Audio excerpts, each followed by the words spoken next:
Sí, buenas noches, buenas noches. Esta es la clase de... Hola, espero que estén bien, que se encuentren bien todos. Esta es la clase de Fundamentos del Espiritismo de INESIP en su segunda versión. Pues como saben, este es el segundo curso que hemos creado de Fundamentos del Espiritismo. Y en esta noche pues vamos a redondear, no me gusta decir terminar, redondear el tema de mediunidad en nuestra clase, por lo menos por ahora. Todos los temas siguen saliendo, nos los seguimos encontrando, nos los seguimos planteando, pero así como tema completo, como tema principal, pues en la noche de hoy hemos escogido unas películas, unos filmes, para así conversar. Realmente, pues me gustaría que en particular esta clase fuera un conversatorio. Yo traje algunas plantillas de PowerPoint que tienen alguna información, pero lo que no quiero yo hablarlo todo, sino quiero que sea un intercambio.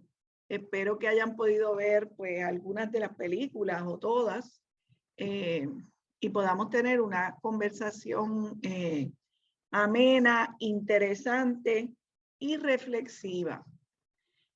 Me parece, yo por lo menos pude ver 3 nuevamente, las 3 primeras, y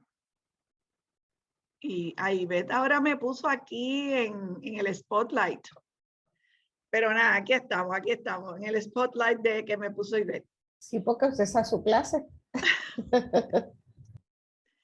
Bueno, pues entonces yo espero que les guste, que les hayan gustado las películas, que se las hayan disfrutado.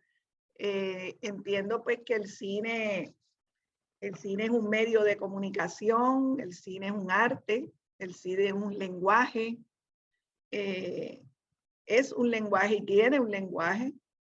Y pues vamos a plantearnos voy a compartir la...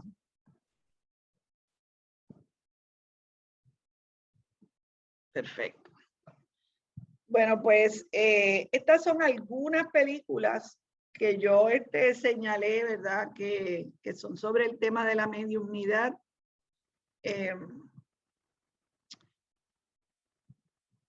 Escogimos que estas 4 primeras. De las demás, pues ustedes pueden tomar nota y verlas más adelante. Ghost, perdón. Estas que no vamos a hablar hoy, pues Ghost es una película que como que bien famosa, de las primeras que salieron sobre el tema, con Whoopi Goldberg. Súper linda, muy interesante. What Dreams May Come. Es una película bien sentimental, muy bonita también. También de Hollywood. Field of Dreams es de Hollywood, es una película sobre pelota, sobre béisbol. Muy hermosa, muy profunda también. Y entonces Joan of Arc, hay 2 versiones que yo conozca, ¿verdad? Que haya yo anotado aquí, puede ser que haya otras. Juana de Arco de 1948, hay una versión temprana, y está The Messenger, The Story of Joan of Arc, en 1999, desarrollada en 1999. Las 2 son sobre el tema de Juana de Arco, pues que se considera, ¿verdad? León Denis escribió un libro sobre ella que se llama Juana de Arco Medium. Y pues estas 2 películas son dedicadas al tema de la vida de ella, del desarrollo, de lo que le ocurrió, de su misión, si podemos decir, ¿verdad? la misión que tuvo esta joven francesa. Y por ahí pues podría haber muchas otras que al final, si tenemos tiempo, pues podemos compartir otros títulos. Me encantaría. Pero por ahora pues les presento The Sixth Sense, que no necesariamente la vamos a discutir, pero me gustó este afiche de la película porque lo que plantea la película es que la mediunidad es un sexto sentido. Y eso nosotros lo hemos planteado aquí en INESIP, lo hemos planteado en esta clase, lo hemos planteado en la clase de Edgardo, en la clase de la conciencia también, incluso no directamente, pero se ha hablado de la intuición, de la percepción fuera de los sentidos, más allá de los sentidos. Y esta película, y si alguien la vio y la tiene fresca, porque yo realmente no la pude ver hoy ni ayer, pues me gustaría que la comentara, porque el planteamiento, uno de ellos es, ¿verdad?, que es otro sentido adicional lo que nosotros tenemos en términos de nuestra intuición, de nuestra percepción y de la percepción de los seres desencarnados, y también de la percepción de otra dimensión humana. Y por eso pues la película se llama El Sexto Sentido.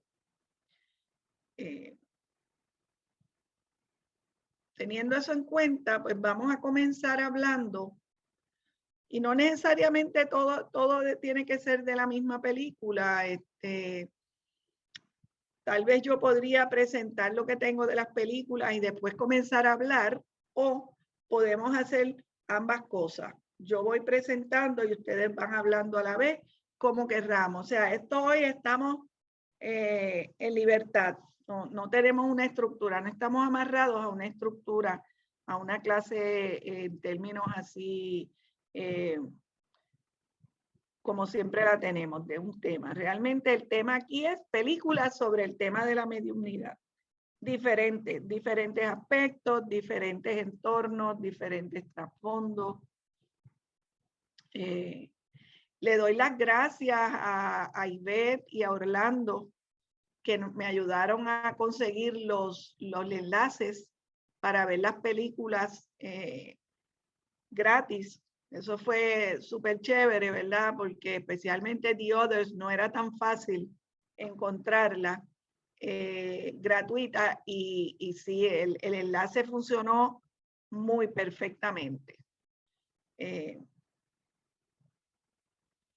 Bueno, pues en términos cronológicos, pues podríamos empezar a comentar 1910, la Revolución Espírita, y ¿verdad? Me parece bien importante, ¿verdad? Si los hermanos de México la pudieron ver y nos pueden comentar de cerca qué les pareció a ellos, si ellos conocían que Madero era espiritista, cómo se ve a Madero, ¿verdad? Porque nosotros pues realmente nuestro conocimiento de la historia de México es bastante limitado. Yo traté de buscar algunas fuentes, pero en principio pues la revolución 1910, la Revolución Espírita, y fíjense el título, es un documental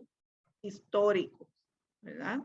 De estas personas que decidieron hacer una investigación histórica y realizar un documental sobre Madero. Francisco Ignacio Madero González nació en Parras de la Fuente en 1873. Esta es una región del norte de México. Murió en Ciudad México en el 1913. Fue un empresario y político mexicano. Su proclamación como presidente de México suele considerarse como el inicio de la Revolución Mexicana, y ocupó la presidencia de 1911 a 1913, cuando fue fusilado.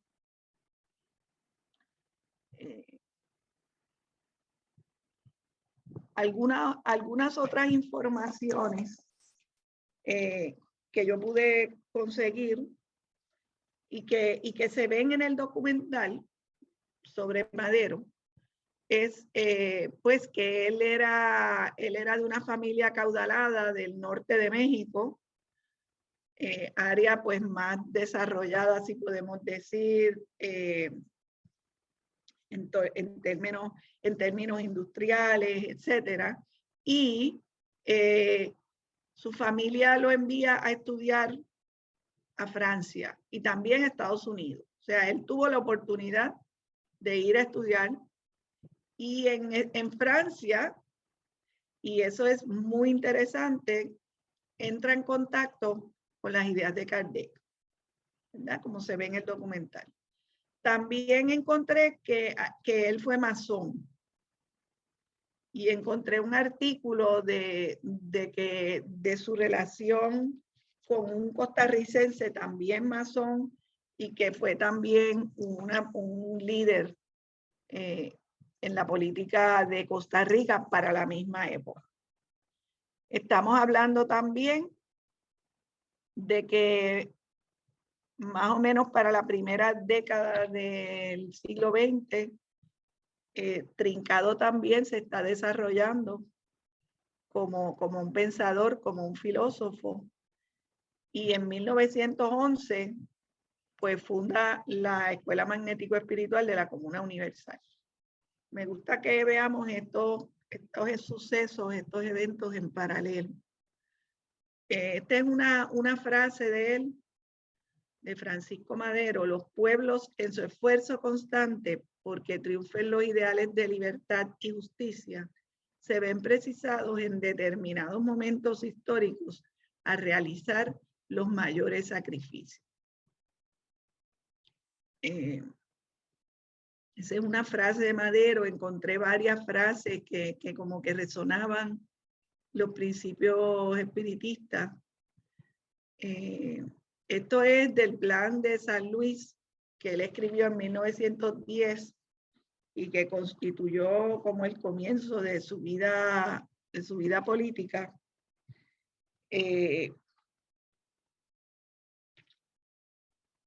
Si alguien desea comentar sobre este documental de Madero, sobre Madero.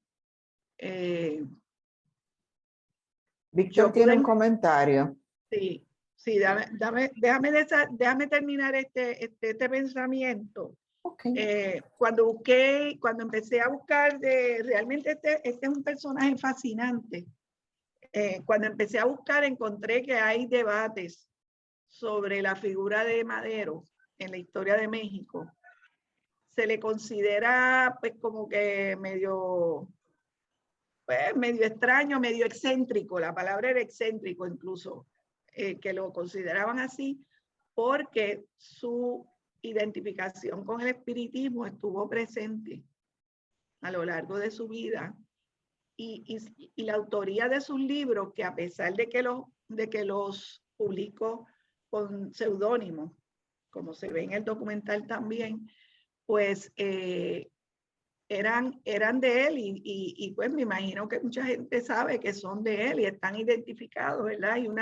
Hay una biblioteca, hay una biblioteca de documentos de él guardados en una biblioteca en México, en una colección. O sea, lo que pienso también es que su familia guardó sus documentos y los donaron a esta biblioteca que se llama,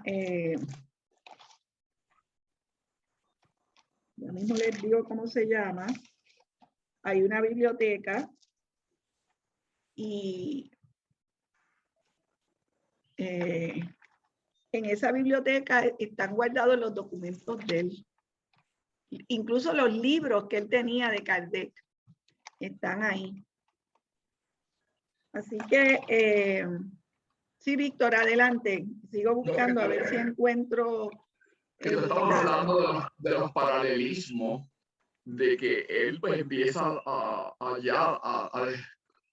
a destacarse en la política mexicana y que paralelamente pues tú planteas que la MQ, la Escuela Magnético Espiritual de la Comuna Universal, fundada por Joaquín Trincado en Argentina, a su vez planteaba principios de libertad, principios de justicia social y principios relativos a la defensa de unos ideales y de unos valores importantes que ambos, tanto Francisco Madero como Trincado, expresaban como importantes para el desarrollo del ser y el desarrollo de la sociedad.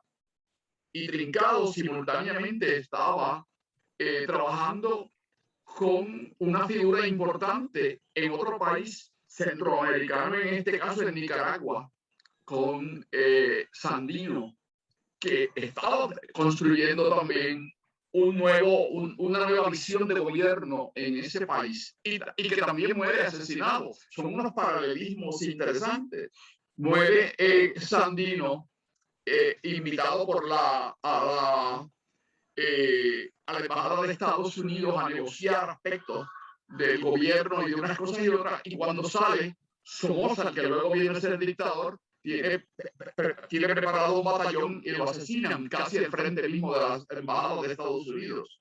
Uno se podría presentar si estaban en contubernio unos y otros para sacar del medio a Sandino y que lo llevara a los planes de desarrollo. Y conocían que también era espiritista, porque parte de las proclamas que yo he visto en un libro de Sergio Ramírez, el escritor nicaragüense, están las campañas de Sandino y traían el pensamiento espírita, estaba en su discurso político de transformación de la sociedad nicaragüense. Y en la película que se hizo de Sandino, y sería interesante si se puede conseguir esa película, pues están algunos de los elementos mediúmnicos de Sandino, porque Sandino era medium también.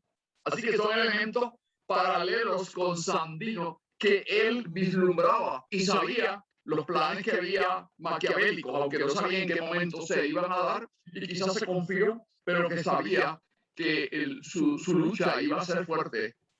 Así que medium con ideales progresistas, interés de llevarlos al gobierno a través del partido y de las luchas sociales y cívicas. O sea que hay unos paralelismos bien importantes entre estas dos figuras, ambos, uno en México y otro en Nicaragua. Gracias, Víctor. Entiendo yo que Sandino es posterior. Sí, pero posterior, pero posterior. Que hay es posterior, pero sí hay paralelismo, sí. Hay paralelismo. Sí, les quería decir que hay una biblioteca espírita de Madero, o sea, que su familia estableció y que el Centro de Estudios de la Historia de México tiene esa colección. Y también está en la Fundación Carlos Slim, que aparentemente tienen unos centros de estudio de historia de México. Eso era lo que les quería decir. Creo que Iris del Pozo tenía la mano levantada, ¿verdad, Ivette? Sí. Iris, adelante. Hola, buenas noches. Bueno, yo estuve platicando con Joaquín relacionado con Madero y lástima que no lo hice antes porque me llegó tarde el mensaje, pero hay una revista Renovación en 2006 donde que fue una ficha filmográfica sobre Madero, la Revolución Espírita en México. Y bueno, lo que se sabe es que la Cátedra Regional Mexicana en agosto de 1923 obtuvo su título firmado por Trincado, pero no se conoce si alguien ha escrito sobre la historia del espiritismo en México. Entonces habla de lo que los fundadores de la Cátedra Regional Mexicana eran todos seguidores de Kardec.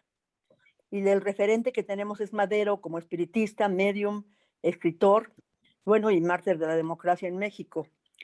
Sí se supo que supo de Kardec Madero, porque estuvo en Francia. Sí conoció de él, pero ya no conoció a Trincado porque fue asesinado en 1910 junto con otro mártir, ¿no? y que fue el primer presidente demócrata en México, y esto es fruto del triunfo de la Revolución Mexicana. Por supuesto que en ese tiempo había simpatizantes del espiritismo que fundaron grupos diversos, atraídos por los fenómenos, ya sabemos, paranormales y medianímicos que se provocaban ahí. Voy a tratar de conseguir la revista para enviárselas o para tenerla aquí. Perfecto, Gracias. perfecto, gracias. O sea, esa revista tú dices que es del 2006. Sí, sí. Ok, o sea que tiene una recopilación histórica de Madero. Correcto, Oh, sí. Ah, pues sí, me gustaría verla. Sí, la voy a conseguir, o a lo mejor la consigo Y la puedes clavada. digitalizar, ¿verdad? La puedes fotografiar o algo así, Exacto, enviarnos. sí. De acuerdo. Ok, pues gracias, Iris. Sí, bye. En el documental, si uno cuando uno lo ve así bien detenidamente, hay una sección, o sea, ellos hicieron una buena estudio, ¿verdad? Una buena investigación sobre él. Y entonces fíjense cómo luego que trazan la trayectoria de él en París, ¿verdad? Y cómo él conoce los escritos de Kardec y entonces los libros de Kardec que tiene, que lo que quieren decir es que leyó probablemente, muy probablemente de Kardec y cómo fue influenciado por ese pensamiento. Y yo diría que vemos la dimensión filosófica del espiritismo, no tan solo la dimensión de experimentación y no solo la dimensión mediúnica, sino la dimensión filosófica. Y esto lo vemos en Madero y lo vemos también en Chico Xavier, pero hablando de Madero, la dimensión filosófica y moral que integra Madero del espiritismo le cambia el rumbo de su vida, ¿verdad? Porque él habría podido tener una vida muy cómoda y con su familia acaudalada y todo eso, y decide que va a emprender una misión. Otra cosa interesante que me parece bien importante en Madero es la influencia de la teosofía. Y eso está bien presente en ese espiritismo de principios de siglo, finales del siglo XIX y principios del siglo XX. La fuerza de la teosofía, de la filosofía teosófica, es bien grande y su influencia en el espiritismo. Y se ve específica, en Madero se ve como bien claro, ¿verdad? Bien clara la influencia también del hinduismo, del Bhagavad Gita y de las otras filosofías, de los otros puntos de la teosofía. Así que eso está presente. Fíjense que uno de los libros que él publica, uno de ellos, pues tiene un título también dentro de esa corriente. Así es que Madero tiene, Víctor, si quieres puedes apagar tu micrófono. Eso es importante para comprender su dimensión y para comprender su momento histórico y las fuerzas que están actuando en él y que le forman su pensamiento. Tenemos, creo que en Ramón Leal y después Antonio, ¿verdad, Carmen? Antonio primero y después Ramón. Ok. Ese fue el turno.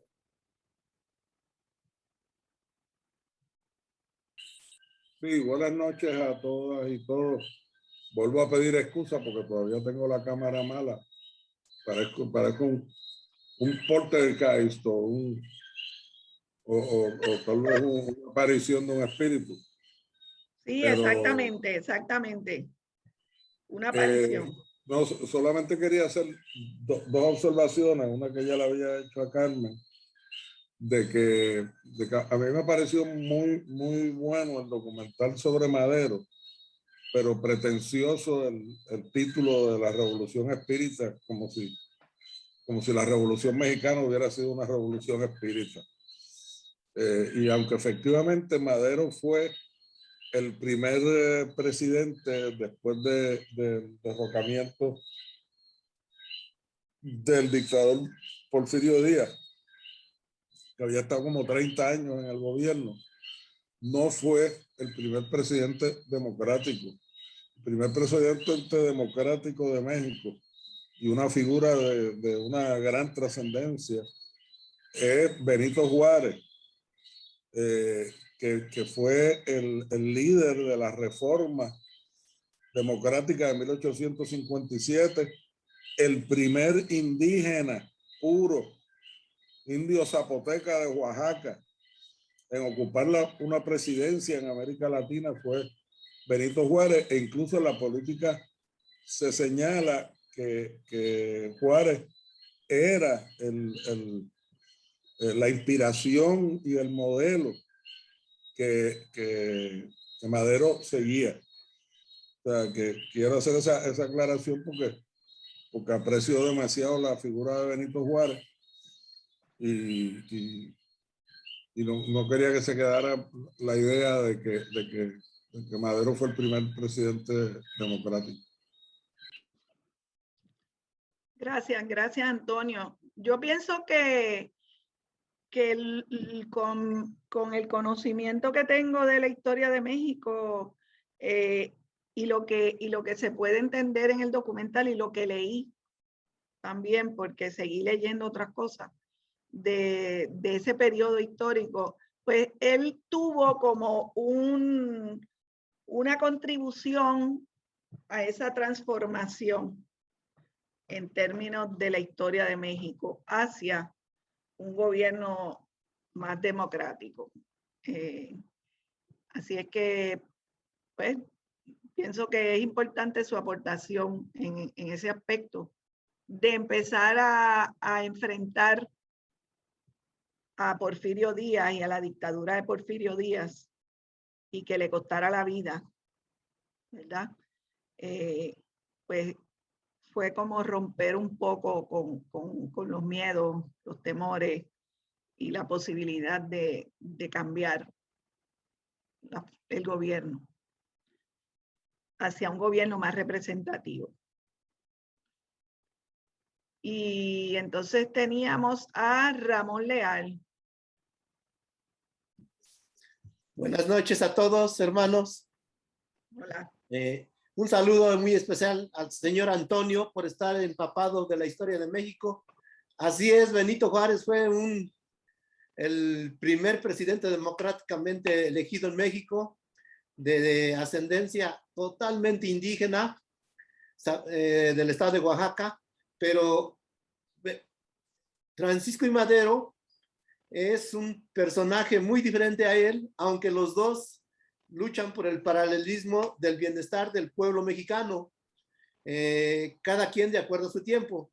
Francisco I. Madero tuvo, como usted lo dijo, una vida muy privilegiada, estudiada para su tiempo. Regresa de Francia con los conocimientos de la comuna, de la escuela MQ, y trata de inculcarlos en la hacienda de sus padres para los trabajadores. Ahí es donde inicia algo así como la escuela que está en Argentina, pero le llama más la política, ¿verdad? Lucha mucho pacíficamente para derrotar a Porfirio Díaz. Al no poderlo pacíficamente lograrlo, lo hizo con el plan de San Luis, que ya es exhortando al pueblo a levantarse en armas, ¿verdad? No le quedó de otra, pero él siempre su lema era por la vía democrática pacíficamente. Dentro de lo que trae de conocimientos del espiritismo de Francia para México es mucho, mucho, mucho. Creo que es el primero que logra establecer una escuela aquí en México y con todo el lineamiento de la escuela de la MQ. Su lucha por derrotar a Porfirio Díaz fue muy sangrienta. Fue el inicio de la revolución. Después de la muerte en 1913 de Francisco I. Madero por un hombre que todavía era lo que quedaba de Porfirio Díaz, de sus generales, él por confiado le pasó esto, porque si hubiera actuado por él mismo y puesto a su gente de su confianza de él mismo, hubiera sido otro destino, pero él confió en la gente que quedaba de Porfirio Díaz y por eso le pasó lo que le pasó. Pero sí dejó un gran legado de la MQ en su hacienda, en todas las generaciones que están por venir van a saber que él fue el primero que establece la MQ en México de una forma ordenada y bien hecha. Mi admiración por este hombre, que aunque este fue lo contrario de Benito Juárez, este es de clase acomodada, lo otro fue de una clase totalmente pobre, pero los dos van en paralelismo. Como dijo el señor Víctor, junto con César Augusto Sandino, su lema es el bienestar social. Sí, ¿Sí? Es todo lo que quería agregar, hermana. sí, gracias. Gracias. Gracias. Sí, yo creo que unas personas, unos líderes vienen a abrir brecha, vienen a abrir camino para que se adelanten otros procesos. Y con la brevedad de su presidencia, él abrió una brecha. Yo entiendo que Francisco Madero lo abrió. En el documental hay una parte donde hablan de las revistas espíritas que había en la época, o sea que lo enmarcan a él, incluso mencionan algunos grupos que existían, un grupo que él formó cuando vivía en Australia, creo que es que se llama San Pedro de las Colonias en Coahuila, que era donde estaba la finca de su familia y donde primero él viene, como dice el señor Leal, él viene y trata de vivir allí una vida pues nada, normal, si pudiéramos decir, dentro de su situación económica. Y entonces tenemos lo interesante de los guías, ¿verdad? Primero su primer guía, según el documental, es su hermano, Raúl, que había muerto. Y luego cambia, ¿verdad? Ese guía espiritual se silencia y entra a inspirarlo otro guía espiritual con un enfoque más político, ¿verdad? Y eso se lo mencionan en el documental, que eso también es importante, cómo los guías espirituales nos llevan, nos inspiran hacia unas áreas del saber o hacia unas áreas de acción. ¿Alguien más, Ivette? Al momento no, por ahora no. Sí, alguien más que quiera comentar sobre este documental. También podemos hablar de cómo se ve el documental, de los logros del documental, de verdad. Antonio nos dice que es muy pretencioso el llamarle 1910 la revolución espírita, y podríamos entonces plantearnos, el documental es un documental serio basado en una investigación histórica bastante completa. Acuérdense que los documentales generalmente tienen poco presupuesto, tienen muchos aspectos que cubrir, y ellos lograron traer los aspectos más importantes, especialmente dentro de la dimensión espírita de Madero, ¿verdad? Porque eso es lo que ellos quieren resaltar. Y entonces pues le llaman la revolución espírita, que yo por lo menos entendería que tal vez ellos lo que están aludiendo es cómo el espiritismo impulsó dentro de una revolución, la Revolución Mexicana, sin llamarle la revolución espírita, la Revolución Mexicana, pero tal vez sí, tal vez ellos piensan que se podría llamar una revolución espírita, porque está impulsado por una por unos principios espiritistas, ¿verdad? Y eso pues sería interesante poder hablar con ellos y preguntarle por qué le llamaron la Revolución Espírita de 1910. Y en algún momento pues yo trataré de comunicarme con ellos para hablar sobre ello. ¿Alguien tiene algún comentario? Yo, Víctor López. Sí. Bueno, en la película se ve que él como medium estaba constantemente recibiendo información de entidades espíritas que le decían inclusive cómo proceder en algunos momentos centrales en la vida y en sus acciones mismas políticas. O sea, y en una fue su hermano y en otro fue otra entidad donde él dice, ahora mi hermano se va a retirar, un hermano de él que había desencarnado, y luego viene otra entidad espiritual y él escribe durante todo ese trayecto. O sea, que hubo una revolución espírita en el sentido de que sepamos en la historia, de que un líder político de esa naturaleza estuviera recibiendo información mediúnica por él mismo y que esa información estuviera usándola él en alguna forma u otra en ese proceso. Yo pienso que el título se refiere a ese aspecto de la participación activa de entidades espirituales en ese tránsito de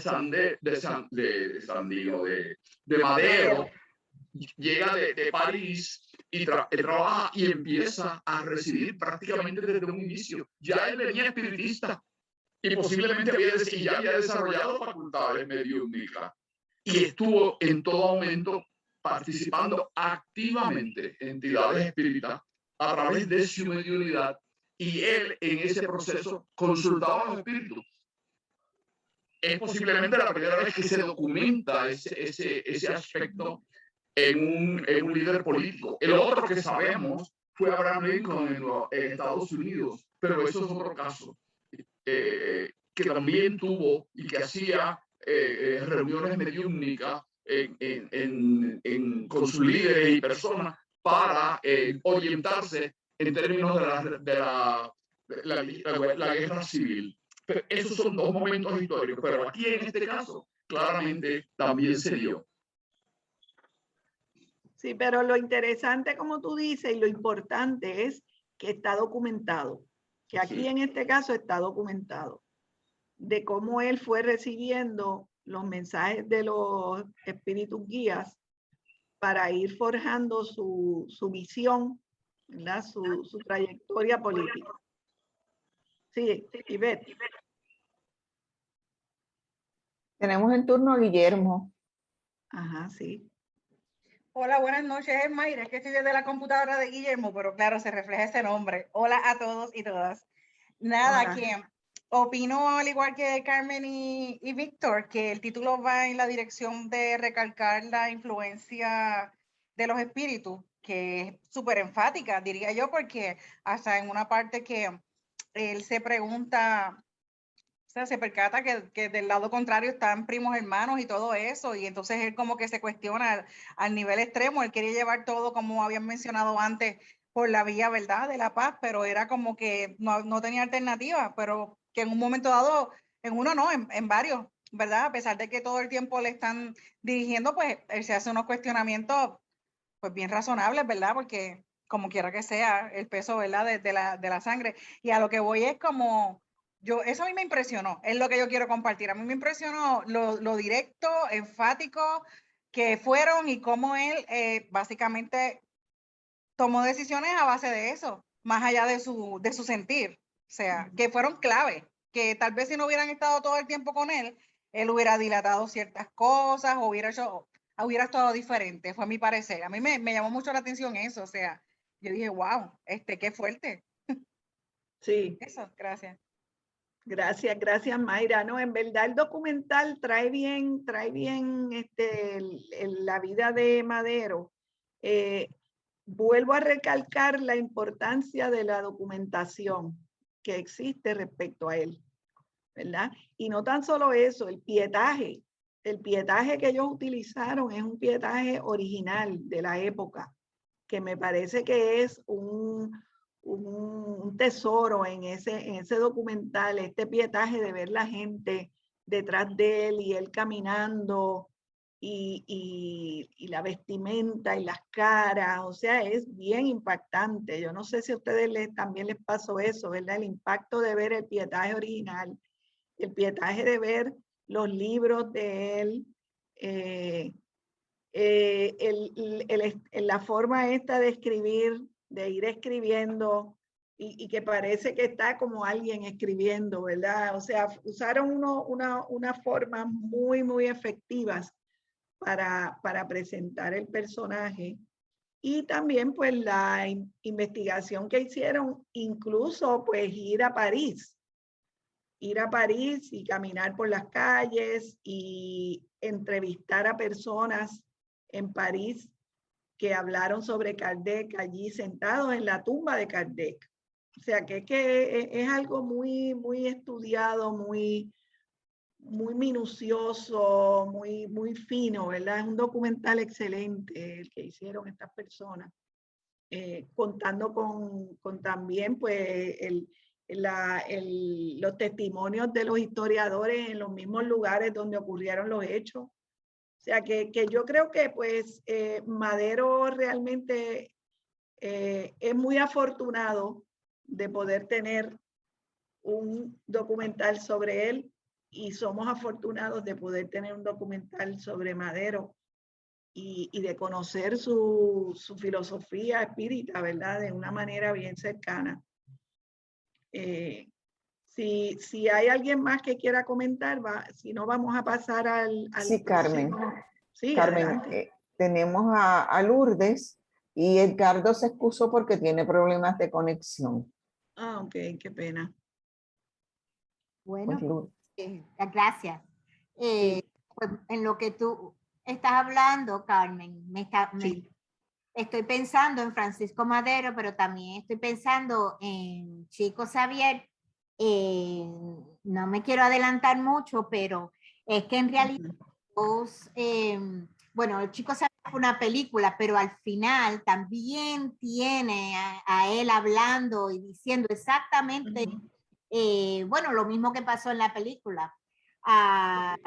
Aunque eso pasó primero, ¿verdad? Y eso me impactó mucho porque eso es historia, primero que nada, ese es mi punto. Me encantan las historias, verídico, lo que sea verídico. Sí, sí. Y los documentales que expresan a las personas originales y reales que trajeron este punto de vista del espiritismo. Y una de las cosas que los dos tuvieron que luchar mucho fue, bueno, eso en contra de la religión católica, porque eso fue muy difícil para los dos. Y los dos tenían mucha pasión sobre lo que estaba pasando y el don que ellos tenían, eso ellos no lo podían controlar realmente y ellos sí creían en lo que estaban haciendo, no les creía, muchos de ellos, especialmente de Chico, y cómo ellos a través de su propia fe en ellos mismos pudieron abrir paso a este movimiento espírita en sus propios países. Se necesita mucha fortaleza y mucha fe en sí mismo para hacer algo así. Y yo no sé si yo la tendría, ¿verdad? Pero a lo mejor cuando uno se presenta con todas esas dificultades, uno dice, sí, sí existe, sí pasa. Y yo quiero seguir adelante y yo quiero abrir, bueno, yo iba a decir, yo quiero abrir las mentes de las demás personas, pero que hay algo diferente, que hay algo que nosotros podemos hacer y es comunicarlos con nuestros espíritus. Y eso en la Iglesia Católica no existía. Y eso me impresionó mucho las dos películas por eso. Y los admiro muchísimo a los dos. Eso era todo. Gracias, Lourdes. Sí, por eso yo puse estos dos. Yo entiendo que lo de la película de Chico Xavier también se podría considerar un documental. Aunque claro, el de Francisco Madero pues está mejor construido, ¿verdad? Como como documental, con los testimonios, con los historiadores, con todo eso. En realidad, pues el de Francisco Madera en ese aspecto es un documental con todos los hierros, como decimos nosotros. En el caso de Madero, Madero fue masón, no pude obtener más detalles, pero probablemente sí se tuvo que enfrentar a la Iglesia Católica. Ellos no entran en ese tema. Fíjense que no lo tocaron prácticamente en el documental. Lo que hicieron fue presentar la figura con toda su profundidad y toda su aportación política y social. Si vamos a ver la película de Chico Xavier y no tenemos que dejar de hablar de Madero, podemos ahora empezar a integrar ambos documentales. En términos de Chico Xavier, pues fíjense que Chico Xavier nace prácticamente cuando en el 1910, un poco antes de que Madero sea fusilado.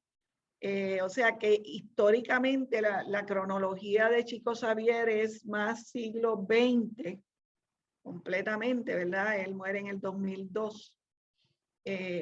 Él nace en Minas Gerais, Brasil, y transcurre su vida en Uberaba, que era la ciudad, el pueblo donde él vivía. O sea que aquí entonces estamos cambiando a otra geografía, a otro lugar. Un país bien grande, bien importante y bien importante para el espiritismo. En términos del espiritismo cristiano, porque ahí ubicamos a Chico Xavier como dentro del espiritismo cristiano. Y lo podemos ver que él, a pesar de que se enfrenta a la iglesia, ¿verdad? Y lo atacan y todo eso, pero a la vez Chico Xavier tiene unos elementos del cristianismo bien fuertes, ¿verdad? La cuestión de la oración del Padre Nuestro, la importancia que le da, se resalta. Y entiendo yo que debe haber sido, ¿verdad? Si ellos lo resaltan es porque era así. Y se ve en los pietajes también del final, cómo él usa el Padre Nuestro. Así es que esto nos da, o sea, en términos de clase social, es otra clase social. Chico Xavier es un hombre pobre, un niño huérfano que tiene que vivir en una situación familiar bien difícil, sin su mamá, pero que a la vez eso le abre la posibilidad de comunicarse con su mamá, ¿verdad? De encontrarse con ella. Que diríamos que podría haber sido el primer espíritu con quien él habla, su mamá. Así que Chico Xavier se considera un medium famoso, un divulgador del espiritismo. Fíjense que Madero también tiene una dimensión de divulgador del espiritismo. Madero también escribió 2 libros, los escribe con un seudónimo, pero son 2 libros que tienen que ver con la espiritualidad y con el espiritismo. Chico Xavier escribió 451 libros aproximadamente, libros que se han traducido a muchos idiomas. Fue un medium psicógrafo, como pudimos ver en el documental. Interesante, ¿verdad? Y en el documental se ve que hubo como un conflicto legal con él, porque él psicografiaba y la familia de alguien quería que le pagara. No sé si se fijaron en eso, porque como él psicografiaba ese espíritu, ellos querían que le pagaran algo por esos libros, ¿verdad? Y y no sé en realidad qué pasó con ese caso, pero él nunca cobró las regalías por sus libros. Siempre donó las regalías. Entiendo yo dentro del concepto de que eso no era de él. Y en el 1981 fue nominado al Premio Nobel de la Paz. Comentarios sobre Chico Xavier, sobre el documental, qué les pareció, cómo comparamos a Chico con Madero, cómo comparamos ese espiritismo brasileño con este otro de Madero, etcétera. Comentario, reflexión sobre eso.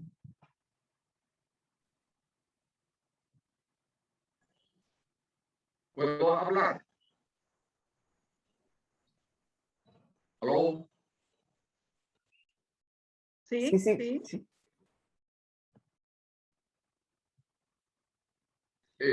Yo quería, con relación al uso del término espiritismo cristiano, yo sé que la figura de Kardec fue el codificador del espiritismo y da una importancia importante al pensamiento de Jesús de Nazaret.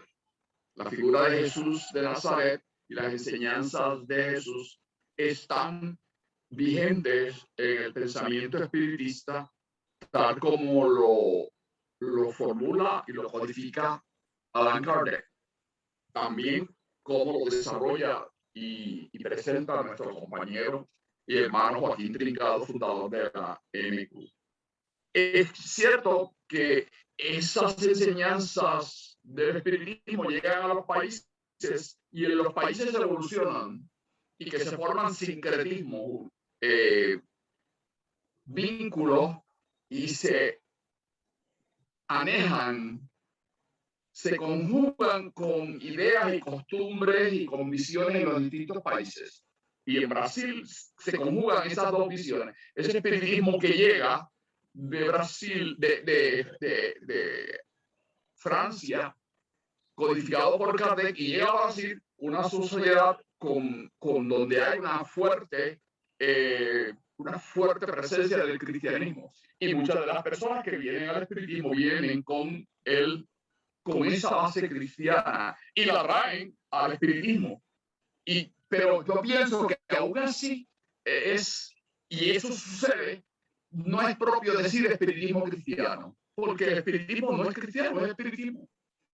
Y que si bien se vinculan con esa práctica, y lo mismo aquí en Puerto Rico, muchas personas que vienen de la Iglesia Católica, pues adoptan el espiritismo e incorporan elementos de las oraciones, del uso de la vela y otros rituales que son de la Iglesia Católica. Y se llegan llamando ellos espiritistas, pero son ellos quienes se llaman espiritistas y usan elementos del cristianismo. Pero el espiritismo en su esencia no es cristiano, ni es judío, ni es hinduista, ni es musulmán, es espiritismo. Y trasciende la cuestión de las distintas religiones. Y pienso que es importante hacer esa clarificación porque alguien que no conozca la historia del espiritismo podría pensar que sí, que hay una cosa que se llama espiritismo cristiano y lo podrían asociar al decir que Kardec fue el codificador del espiritismo. Pues entonces, pues esto es lo mismo. Es lo mismo en elementos que están ahí, pero el sincretismo no es lo mismo. Es como la religión católica. Si alguien dice alguien mezcla el catolicismo con la santería africana, la Iglesia Católica no podemos decir que la santería es cristiana. Tiene elementos porque se mezcló y se formó. Las personas mezclaron culturalmente eso. Pero el espiritismo como esencia, como la Iglesia Católica cristiana, no es vudú ni es santería. De ese lado, si lo miramos de ese lado, tampoco el espiritismo es cristiano. Muy bien, muchas gracias. Un comentario sobre lo que dice Víctor. Sí, antes de eso, yo me refería porque en el documental se usa ese apelativo. Por eso fue que lo usé. Y hay muchas cosas que decir sobre ello, pero sí, yo creo que podemos seguir hablando de eso. Antonio, adelante. Sí, que a mí me parece que es un empeño consistente de Víctor en separar el espiritismo de la religiosidad. Pero mi impresión desinformada es que la mayor parte de los espiritistas tienen un sustrato religioso que a veces puede ser cristiano o puede ser de otras religiones, y entonces tanto Kardec como trincados en constantes referencias a Dios, por lo tanto, de que es religioso. Y Víctor se empeña en decir que el espiritismo popular puertorriqueño, con base en el catolicismo, no es espiritismo, sino espiritualismo. Yo creo que eso es no respetar la opción que tienen los espiritistas católicos que quieran ver su espiritismo en un contexto católico, y después Kardec se lo fomentó porque aquí lo que se estudiaba era el evangelio según el espiritismo. Entonces, si alguien es responsable de haber fomentado esa ligazón entre el cristianismo y el espiritismo, fue el propio Kardec, y tratar de decir lo contrario a mí me parece que no es justo. Bueno, gracias Antonio. Volviendo a Chico Xavier, pues vemos que Chico Xavier viene de una sociedad profundamente religiosa y profundamente católica, y entonces él, al desarrollar su facultad mediúnica, empieza entonces a distanciarse y a romper con la Iglesia católica, y a la vez mantiene sus vínculos emocionales y afectuosos con el padre, con el sacerdote, que viene a ser casi como un mentor para él, como un maestro, como un amigo, ¿verdad? El padre que es a quien él va y visita la iglesia, y entonces cuando él le dice, padre, pero es que yo hablo con los espíritus, y él le dice, no digas eso, porque si dices eso te vas a tener que ir de aquí. O sea, porque esencialmente la esencia de Chico Xavier, que era su facultad mediúnica, la que eclosionó poderosamente desde su niñez, ¿verdad? Y que él es ridiculizado, es castigado, lo ponen a caminar con un ladrillo encima de la cabeza, ¿verdad? Y eso todo entiendo yo que está basado en su biografía, ¿verdad? En su historia. Y lo atacan y lo castigan, ¿verdad? Y todo eso. Y entonces ahí eso hace que él se vaya alejando de la Iglesia Católica. Sí conserva unos elementos, ¿verdad? Tales como el Padre Nuestro, que lo utiliza para invocar en momentos difíciles, como lo vimos también. Pero realmente él se aleja de la iglesia manteniendo unos elementos. Y además de que dentro de las corrientes del espiritismo que hay en América Latina, hay unas polarizaciones con un espiritismo laico y un espiritismo, y esos laicos le llaman espiritismo cristiano a este otro. O sea que esto no es algo, esto es un debate dentro del propio espiritismo, y dentro del espiritismo caldesiano y del espiritismo de la MQ también hay unos debates sobre cuál es el más cristiano y el más sincrético. Todo eso son debates, son discusiones que hay dentro del espiritismo. Pero podemos ver que Chico Xavier se separó de la Iglesia Católica, formó otra forma, otra forma de ver la mediunidad, otra forma de ejercer la mediunidad, y le dio fuerza al espiritismo.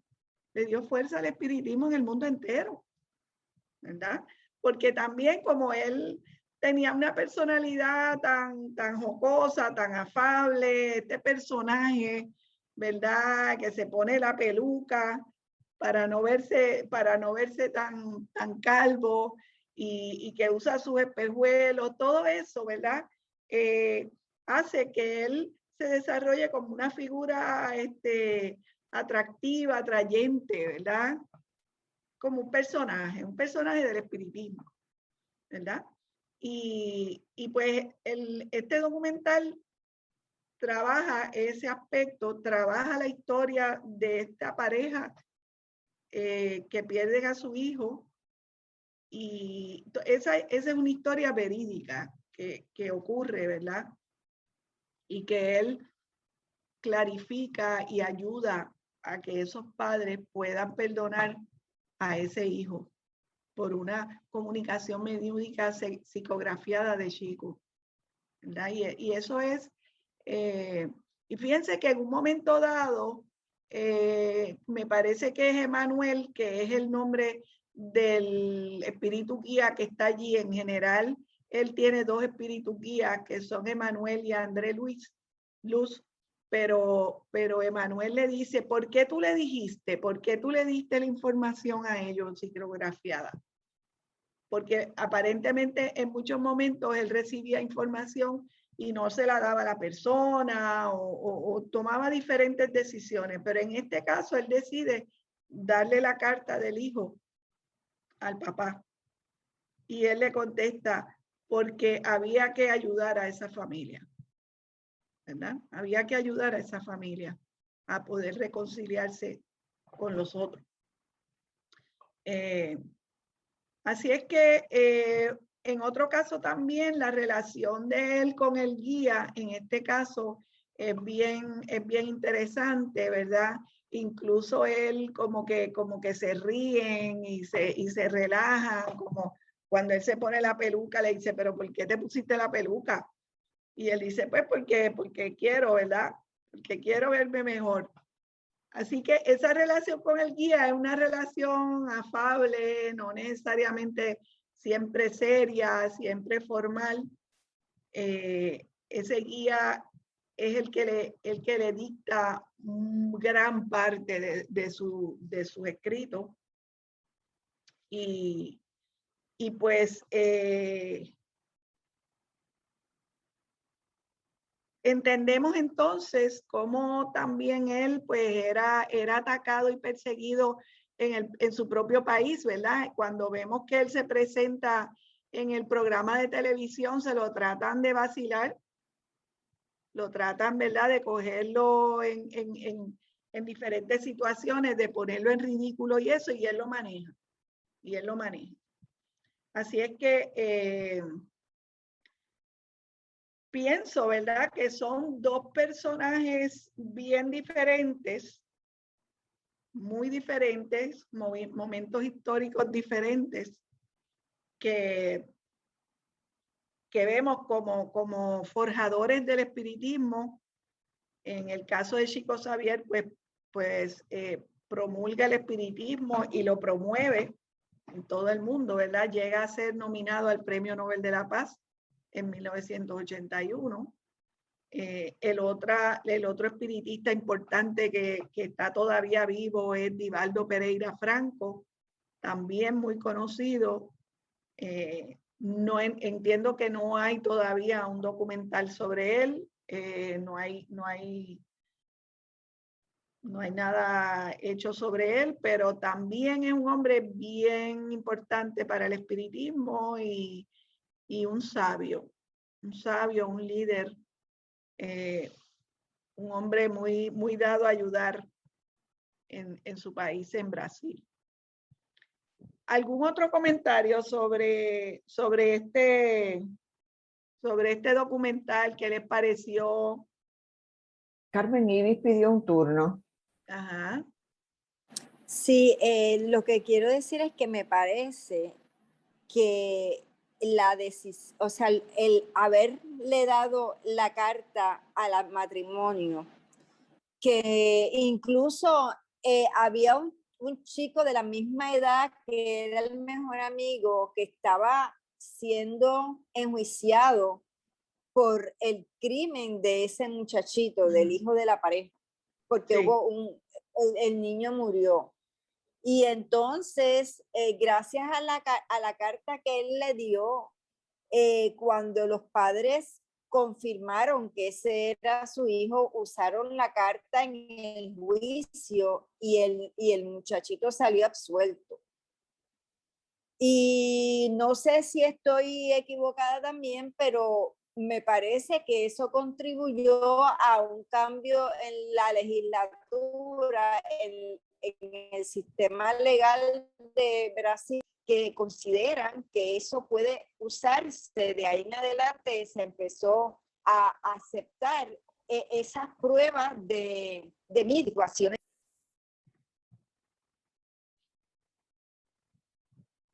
Eso era lo que quería decir. Sí, gracias, Ivy. Sí, ese es un comentario importante porque amplía más lo que yo estaba diciendo. Sí, el amigo de él que estaba con él estaban acusándolo de haberlo matado. Y en la carta él lo que dice es que la pistola se había disparado por error. Y entonces él iba a estar acusado y probablemente en prisión y todo eso. Y sale absuelto por una comunicación mediúmnica. No sé cuán claro estaba, cuál era la evidencia. Fíjense que estaba incluso la firma. Habría que hacer una investigación más detallada. Estaba incluso la firma del muchacho en la carta, ¿verdad? Sí. Del que había muerto, del hijo de ellos. La comunicación que recibió Divaldo tenía incluso la firma y la compararon. Sí. O sea, que es un caso bien extraordinario, ¿verdad? De cómo una comunicación mediúnica pudo esclarecer un caso legal, judicial. Sí, Carmen, un comentario. Sí, claro. Tomás. Estaba esperándolo. Yo vi una película, no sé si fue la que tú recomendaste, pero en la película que yo vi salió ese incidente. Y como yo entendí fue que Chico Xavier psicografió la comunicación del muchacho que habían matado. Sí. Y él lo escribió, ¿no? Sí. Se lo dio al padre del muchacho y el padre del muchacho hizo que la trajeron a juicio y fue admitida en evidencia la carta y fue aceptada por el tribunal y a base de eso pues absolvieron al acusado que había matado al muchacho. La carta decía el muchacho muerto, ¿no? Era el que le había dado el mensaje a Chico Xavier. El muchacho lo que dice es que fue un accidente, que el arma se disparó, pero que fue totalmente un accidente. Y a base de eso, pues, se admite la carta y pues absorbieron al muchacho. Y a mí me impresionó, ¿no? Esa parte de la película. Me gustó mucho. Me gustaría saber cuál es la fuente, la fuente válida sobre esa información en la película, ¿no? Pues no sé, pero Víctor anteriormente me había dicho que en Brasil, en muchas instancias, cuestiones espíritas o de espiritismo se admiten en los tribunales a base luego de un procedimiento, ¿no? De que se ofrece, se constata su validez y luego se admite. Pero en Puerto Rico nada que ver con eso. Nada que ver con eso. Ni que tampoco sé de Estados Unidos algún tribunal de que se admita ese tipo de evidencia. Sí sé de que ese tipo de evidencia se utiliza por algunas fiscalías como un método investigativo, como un método investigativo más de los que tienen para investigar, ¿no?, los sucesos criminales. Pero cómo llega eso a los tribunales, pues no sé de ninguna jurisdicción en Estados Unidos que se admita ese tipo de evidencia. Aparte, en áreas investigativas. Y no es concluyente, realmente como algo más que no se descarta, pero que no es lo concluyente en una investigación, que fue en este caso, que fue concluyente ese escrito psicográfico, ¿no? Que se admitió, que fue concluyente en la absolución del acusado en ese caso. Y ese sería mi comentario al respecto. Ay, gracias Tomasa, gracias. Exactamente, un comentario bien claro, ¿verdad? Que clarifica, que contribuye a clarificar. Pues se aceptó la veracidad de esa comunicación psicografiada, y uno de los elementos que entiendo fue la firma, porque hubo un momento en la película donde presentaron la firma, y no sé si fue en el juicio, donde presentaron la firma del muchacho y la firma que estaba en la carta, ¿verdad? Habría que investigar más allá si esto es, yo sé que es un caso de la vida, caso real de la vida de Chico, pero habría que ver, ¿verdad? Todo el trasfondo documental de que si esto realmente fue así, ¿verdad? Se presenta como que fue así. Y la aportación, ¿verdad? Que yo diría que es lo importante, además de ver si eso es un hecho completa y absolutamente real, es la intención. Primeramente, hay varios elementos. Uno es la intención de Chico de ayudar por medio de su mediunidad y de su facultad psicográfica, de ayudar a estas personas que desde que empieza la película estamos viendo la angustia y toda la situación difícil que tiene la mamá y el papá, ¿verdad? Porque el papá es el que es como que el productor del programa, y desde que comienza la película, una de las líneas de acción de la película, ¿verdad? Empieza en paralelo esa situación de ellos y la vida de Chico, ¿verdad? Y cómo eso se va llevando, que me parece que les quedó muy bien en este documental, cómo ellos desarrollan esa situación de esa familia con la vida en paralelo, hasta que al final entonces se concluye y hay una muestra de lo que puede hacer Chico como medio psicográfico, ¿verdad? Pues me pareció como genial que pudieran lograr al final ¿verdad? Esa reconciliación de ellos. ¿Y alguien más?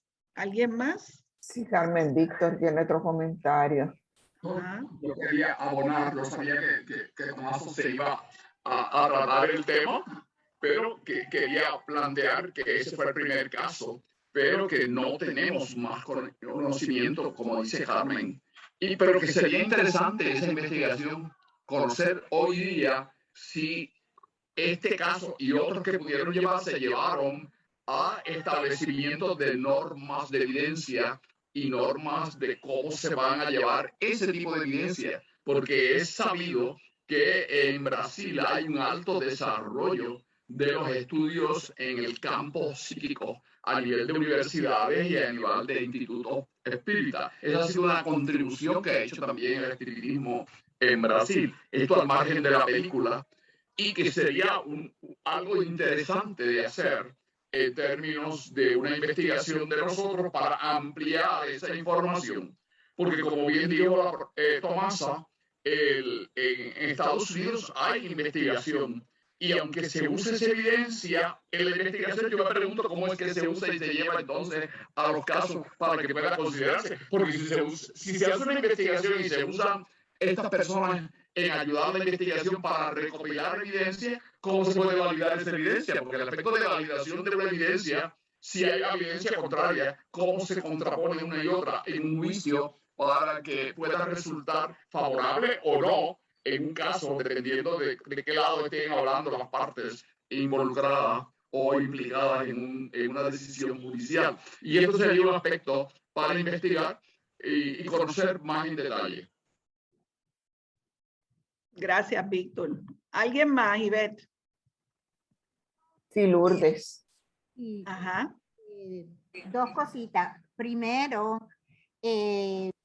lo que yo entendí en la película, de hecho, fue, si no me equivoco, fue que fue corroborado por, y estoy tratando de pensar en el nombre de la persona que hace este trabajo, corroborado por una persona que entiende de... Fiscal. ¿Cómo se llama esa persona que entiende? Fiscal. Fiscal. No. Una persona que puede leer y confirmar que realmente esa es la firma de... Ok. No sí, me... un experto en caligrafía. Sí, entiendo lo que tú dices. Sí. Pero que es una persona que confirmó que realmente esa era la firma de... Creo que eso se llaman polígrafos. Polígrafo. Los expertos en... Oh, polígrafo o algo por el estilo, pero son unos expertos algo así, exacto, por eso ya veremos. Entonces, ahí fue que confirmaron. Lo segundo fue que este señor le preguntaron si creía en Dios y si creía en estas cosas. Él dijo, no, yo soy ateo. Y es bien difícil mirarle a la cara al que mató a mi hijo, pero realmente decir esto es cierto. Y esa fue la firma de mi hijo. Y este es mi hijo. O sea, que también eso fue, pero lo más fue que fue corroborado por otra persona, aparte de la familia y aparte de, pues, del juez o whoever. Y entonces, lo que quiero decir de los Estados Unidos es que lo que utilizan más en Estados Unidos, por lo menos lo que yo he oído, más los psíquicos. Los psíquicos son los que ayudan más a los ¿cómo se llama? A los fiscales. Sí, para decir, por aquí, o sea, para orientarlos en cómo, muchos no creen en eso, muchas de estas personas que trabajan resolviendo crímenes, pero han habido buenas aceptaciones y por eso es que continúan trabajándolo. No sé si psicográfico, pero definitivamente psíquico sí. Eso es todo. Gracias, Lourdes. Una aclaración importante, sí. Bueno, vamos a seguir en... ¿Perdón? El término no es polígrafo, porque el polígrafo es un aparato electrónico para ver la información. Es otro nombre el que estudia y analiza las firmas de personas para ver si la autenticidad de la firma. Y es otro tipo de nombre. Es un calígrafo. ¿Ah? Calígrafo. Sí. Perito calígrafo. Bueno, pues muchas gracias. Bien, vamos a continuar con... Carmen, discúlpame. Ajá. Pero Ibis pidió un turno. Ok, sí, adelante.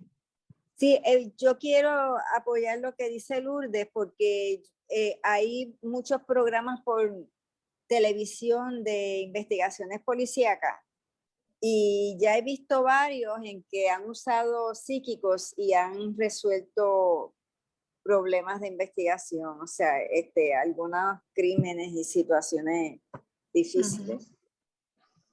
Ok, gracias, Ibis. Bueno, vamos a seguir con The Others. Esta película, yo creo que trae preguntas y nos deja con preguntas. Obviamente, esta es una película de Hollywood, no es un documental. La puse como para contrastar las otras dos. De alguna manera pienso que está relacionada con nuestro tema de mediumnidad y pues me gustaría ver cómo ustedes lo ven. Algo importante es saber que el director y productor y el compositor es Alejandro Amenábar. Es un cineasta chileno-español Y cuando vemos las otras películas que él ha hecho, lo podemos entender bien claramente esta película. Él ha hecho por lo menos de que yo las conozca, más o menos varios años antes y varios años después del 2001, que es cuando él hace esta película. Él hizo una película que se llama Tesis, hizo otra película que se llama Abre tus ojos, y la película que hace después de esta es Mar Adentro, que los que la hayan visto pues saben de lo que estoy hablando, y los que no lo hayan visto pues se las recomiendo, la película Mar Adentro. Y luego hace una película que nosotros hemos visto en INESIP que se llama Ágora. O sea, demuestra un botón basta, ¿verdad? Este es el mismo director y productor que ha hecho esas películas, excelentes películas, muy interesantes. Y pues tienen esta película, algunas de esas películas están hechas como desde España o producidas y desarrolladas dentro de un equipo de España. Mar Adentro, por ejemplo, tiene a Javier Bardem. Pero bueno, hablando aquí de Others, en esta película, él tiene a Nicole Kidman, que es una gran actriz norteamericana. Y nada, aquí le saqué unas anotaciones. Hay dos fechas que se mencionan en la película, que es el 1945, que es cuando termina la guerra mundial, que es donde se supone que está el esposo de la protagonista. Y también en otro momento se menciona el 1891, como que en ese momento era que estaban el grupo de las personas que vienen a trabajar a la casa. Pregunto, ¿casa embrujada? Haunted House. Una frase que se usa para estas comunicaciones, estas percepciones de espíritus que hay en la casa, y se aplica a la niña, les llaman ideas extrañas, ¿verdad? Especialmente el personaje principal que hace Nicole Kidman, donde ella pues tiene unas ideas religiosas bien estrictas, bien rígidas, y después cómo va cambiando, ¿verdad? Y cómo cambia al final. Ella le llama ideas extrañas, también se le llaman fantasmas. Está el tema de la evidencia en los niños, que se ha tratado en la clase de Edgardo y que en esta película creo que es esencial. Otra frase que dice la señora, que es la que va a trabajar allí a la casa, dice: el mundo de los vivos se confunde con el mundo de los muertos. Otra frase que ella menciona cuando habla del esposo de Nicole Kidman, de la protagonista, cuando regresa, ella dice: creo que ni siquiera sabe dónde está. Otra frase importante, al final hicieron contacto, se dice, de las personas que están alrededor de una mesa con la señora que está percibiendo lo que ocurre. Y la última parlamento de la protagonista es: sí sé que los amo a los niños.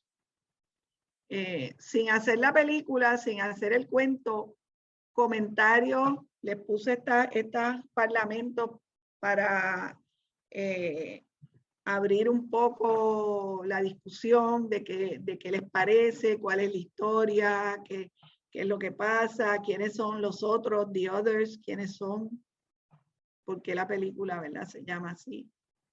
¿Qué ustedes creen?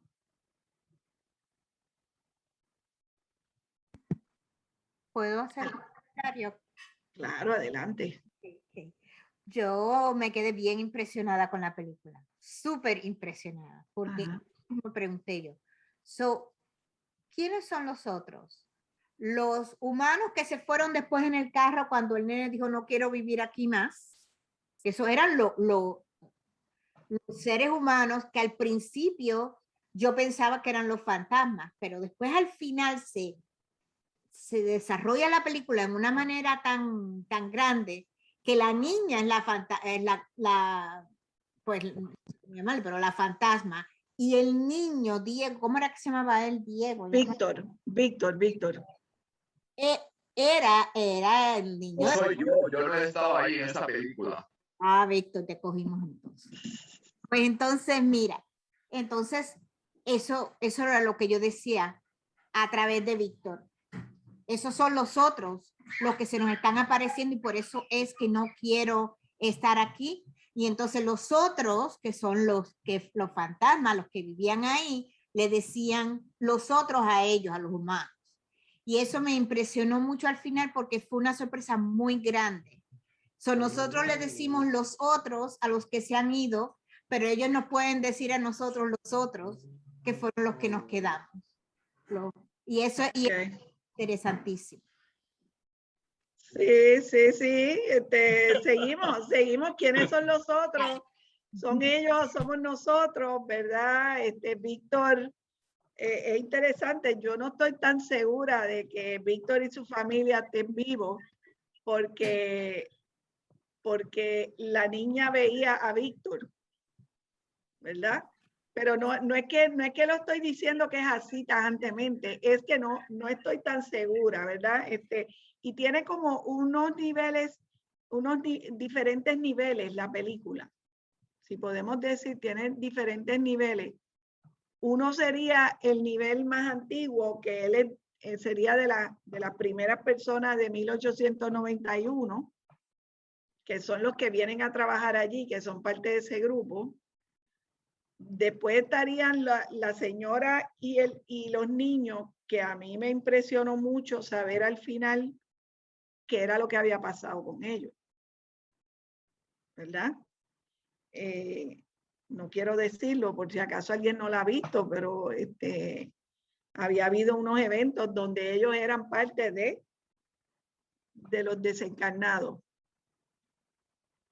Y hay una metáfora en la película, la cuestión de la luz, el evadir la luz y después desaparecen las cortinas y ahí empiezan a pasar otras cosas y se llega a otro nivel de la realidad y de la verdad, si se puede saber lo que es la verdad.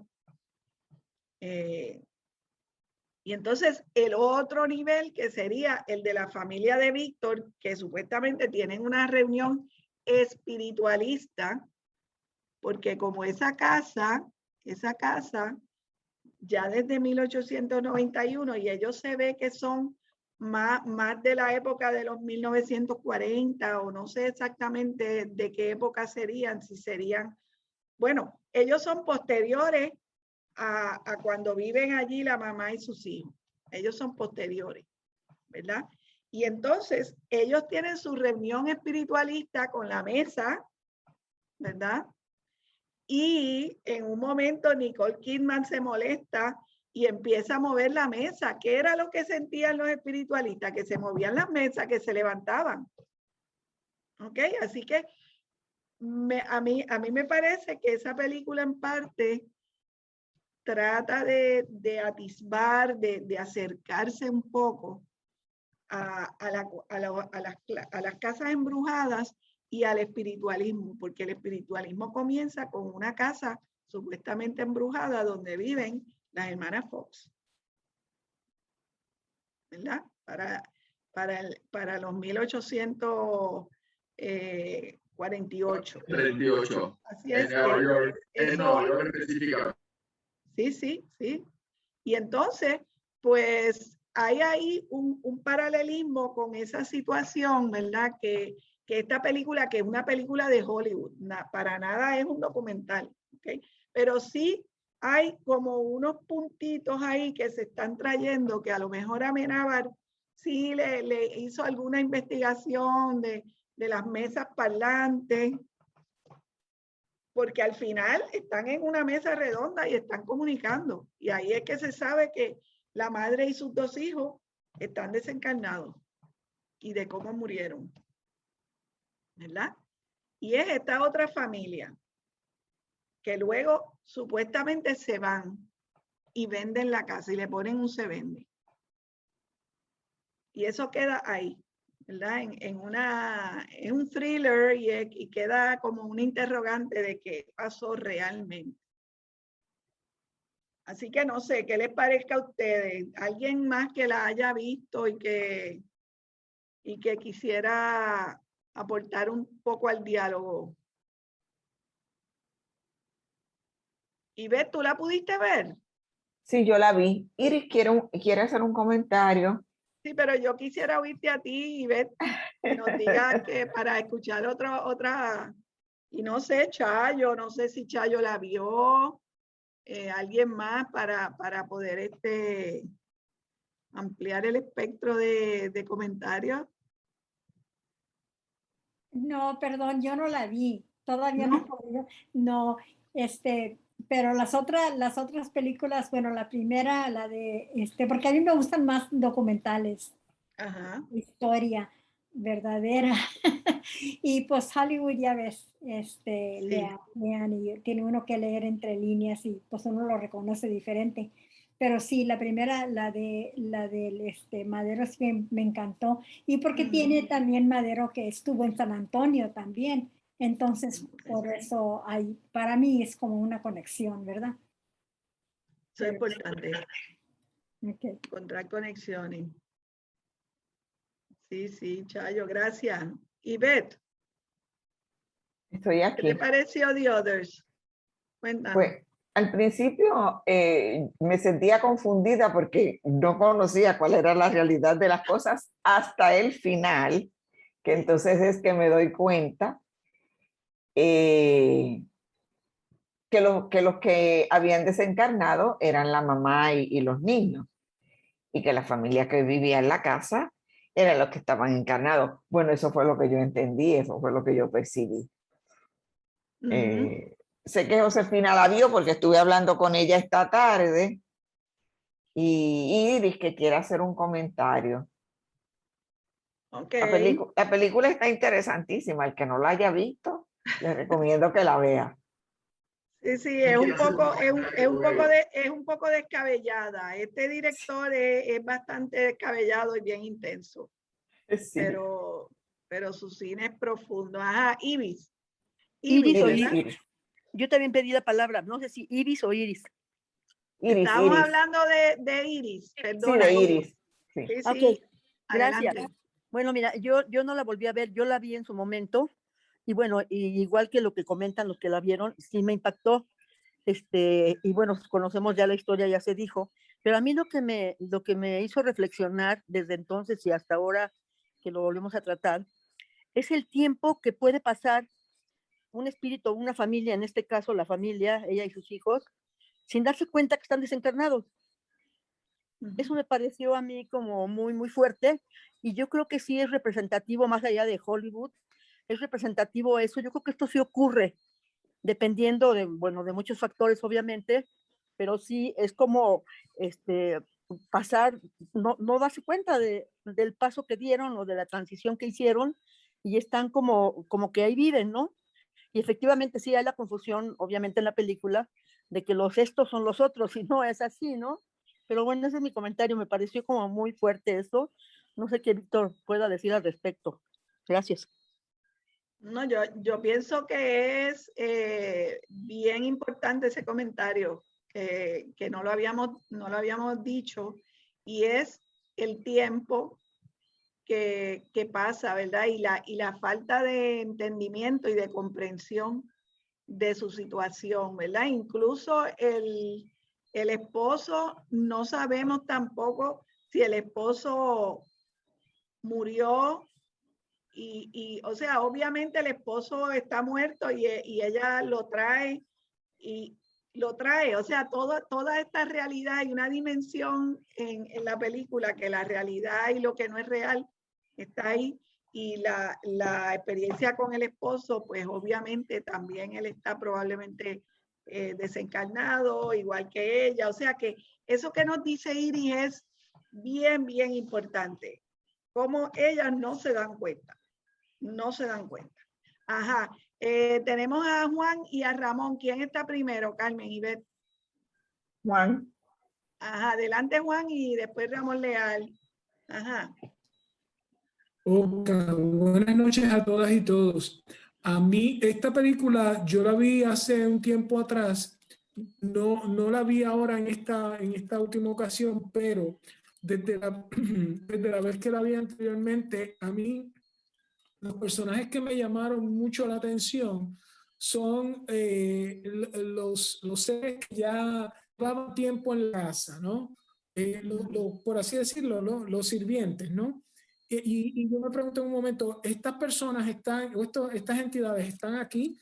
¿Es esta casa una especie de, lo que dicen en inglés, un halfway house, ¿no? Un punto intermedio entre el mundo como lo conocemos ahora y entonces el mundo espiritual? Y estos dos personajes son, porque obviamente la señora sabía que había un grado de confusión aquí con la familia de Kidman y los niños.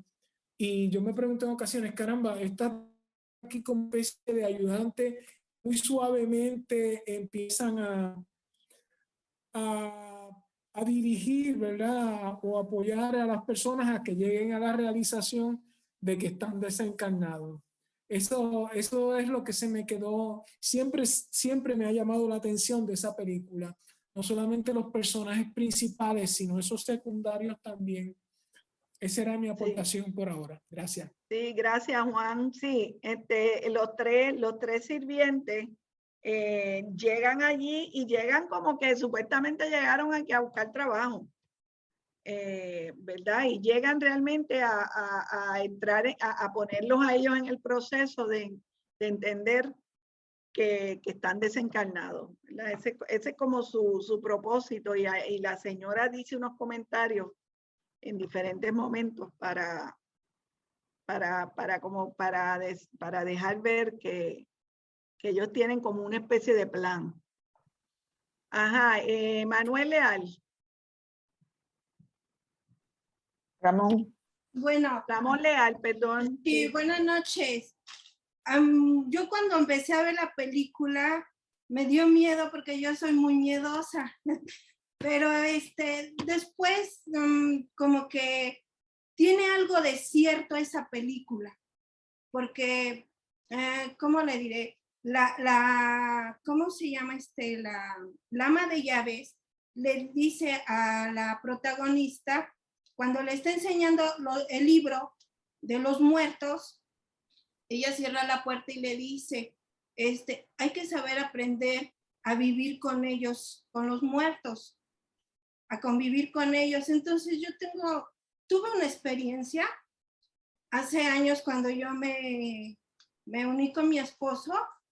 La casa es de 2 pisos y mi abuelita tenía poco tiempo de haber fallecido y yo la vi aquí en la casa, nunca vino porque pues todavía ni lo conocía, nunca vino y yo la veía al subir la escalera, a mitad de escalera la veía y la vi varias veces y yo le decía que qué quería, pero nunca me contestó ni nada, sino que yo le dije, ya es tiempo de que te vayas, ya hiciste lo que quisiste, ya conociste mi casa, a dónde vivo, a dónde estoy, porque ella era amante de las flores y mi esposo es amante de las flores.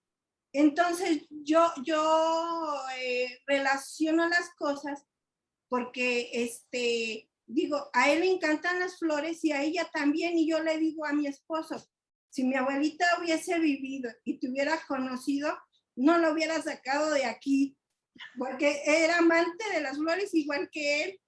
Entonces yo siento que esta película tiene algo así como de relación de que tenemos que aprender a vivir con esa, pues no con esas personas que ya no están con nosotros, pero sí, ¿cómo le diré? Pues es algo de, pues, para podernos entender, ¿verdad? Gracias. Ay, gracias, gracias. Muchas gracias por ese comentario y esa experiencia bien linda. Y me hace pensar en la última frase, que dice Nicole Kidman, la actriz protagonista, que es, sí sé que los amo. Sí sé que los amo, y se queda abrazando a los hijos. Y eso me parece importante porque ella los había matado. Y ya había llegado al punto donde había una reconciliación de que estaban abrazados, y ella les dice que sí sé que los amo. Para mí eso fue como la expresión de que el espíritu, aunque cometa errores, en este caso, ¿verdad? Un error como ese, pero el amor va más allá, el amor trasciende y permanece, y entonces ellos están abrazados, los hijos con ella, pues en amor, ¿verdad?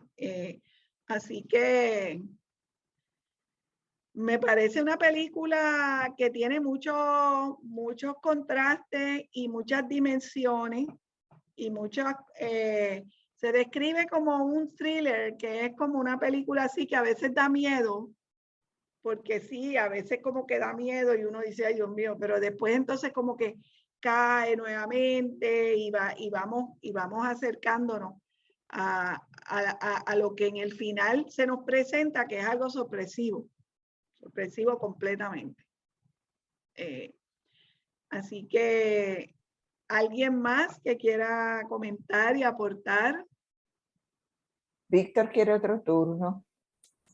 Ajá. Ok, lo que quiere es que lo que quiere es el tiempo para cerrar y despedir. Sí, pues dame un momento, Víctor, Sí. porque no he podido terminar, ¿ok? Aquí yo tenía algunos puntos, temas que se tratan en los filmes reseñados, características personales, y estamos hablando aquí mayormente de los dos documentales de Chico Xavier y de Madero, Bondad, Ingenuidad, que yo diría que ambos tenían una ingenuidad básica como personas, nobleza, humor. El otro tema de la espiritualidad, de las ideas religiosas, de las influencias, de los cambios, porque dentro de ellos, de cada uno de ellos, hubo unos cambios en términos filosóficos. El tema de los guías espirituales, de la relación con ellos, de los cambios de guía, y que aquí añadiría de la facultad psicográfica contundente, importante, poderosa que tenían estos dos seres. Y podemos ir también a la niña en la película The Others, hacía unos dibujos, la niña que después al final sabemos que está desencarnada también. El trasfondo personal de cada persona, su nacionalidad, su crianza, los estudios, la profesión, la clase social, el género, el momento histórico, todo esto es importante.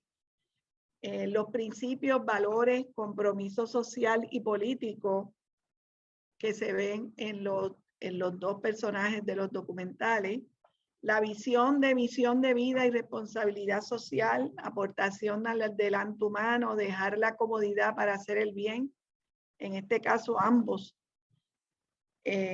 Investigación histórica del espiritismo y el espiritualismo, que lo vemos en los tres filmes. La relación del mundo de los vivos con el de los espíritus desencarnados, que era lo que estábamos hablando hace un momento. Y cómo se aprende a entender y aceptar esa realidad. Estos dos puntos importantes para seguir desarrollando Y les adelanto que el tema... Iris del Pozo tiene la mano levantada. Iris.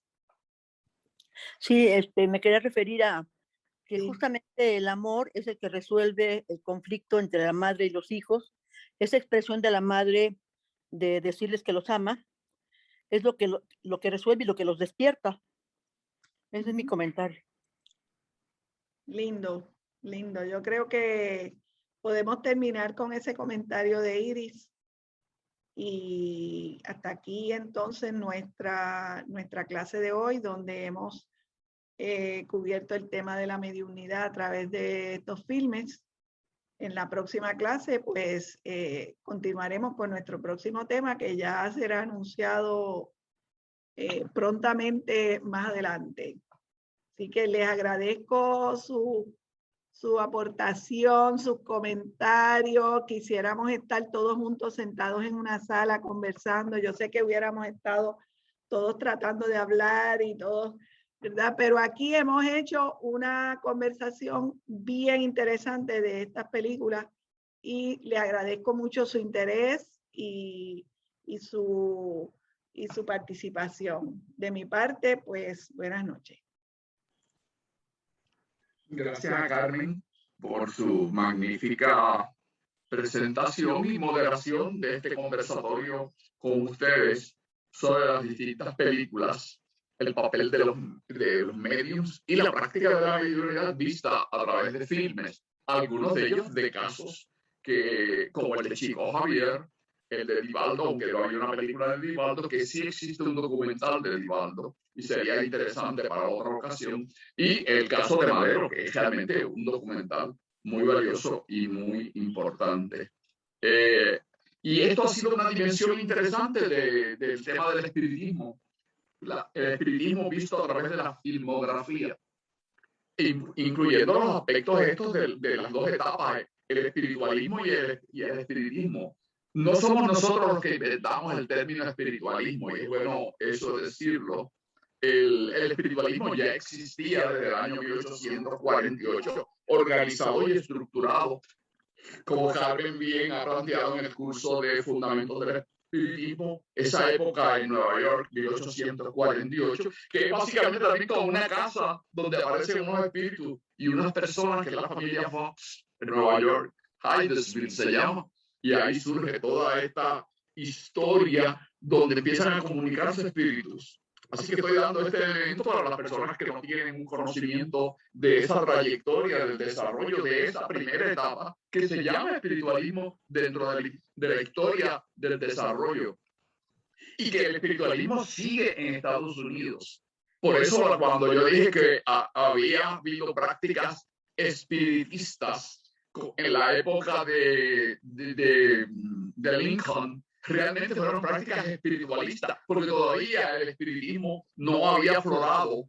Y Kardec hace la distinción. Quien hace la distinción entre esa etapa de espiritualismo y él llama y usa el término espiritismo es Kardec mismo. Eso no se lo inventó Trincado, lo desarrolló Kardec mismo en el primer libro que escribe en 1857. Y aquí estamos como repasando y viéndolo con algunas películas, cómo ese movimiento se da y cómo surge el espiritismo con Kardec, que él llama y le da ese nombre. Y dice, esto es distinto al espiritualismo. Y está en la introducción del libro de los espíritus. Ahí está Kardec tratando esa diferencia para que la gente no confunda lo que él está escribiendo, pero sí comulguen en ese desarrollo está la mediunidad y los fenómenos psíquicos, porque eso es parte del desarrollo de la humanidad, parte de las capacidades. Es como dijo Carmen, es el sexto sentido,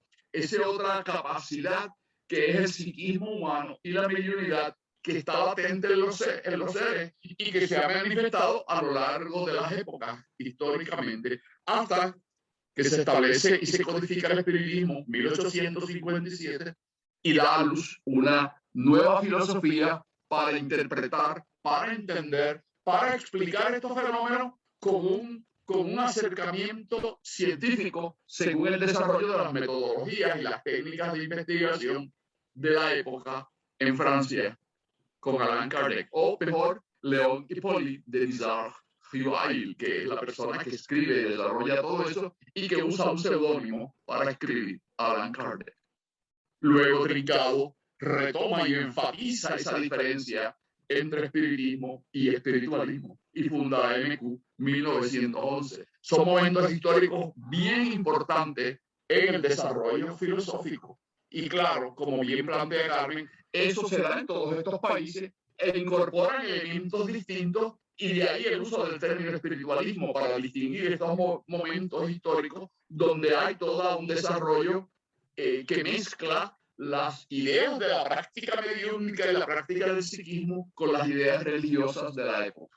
Y por eso de ahí la cuestión del nombre, de usar un concepto para cada una de esos desarrollos en este ámbito, que es la espiritualidad, las prácticas mediúnicas, las prácticas psíquicas y una filosofía que explica estos fenómenos.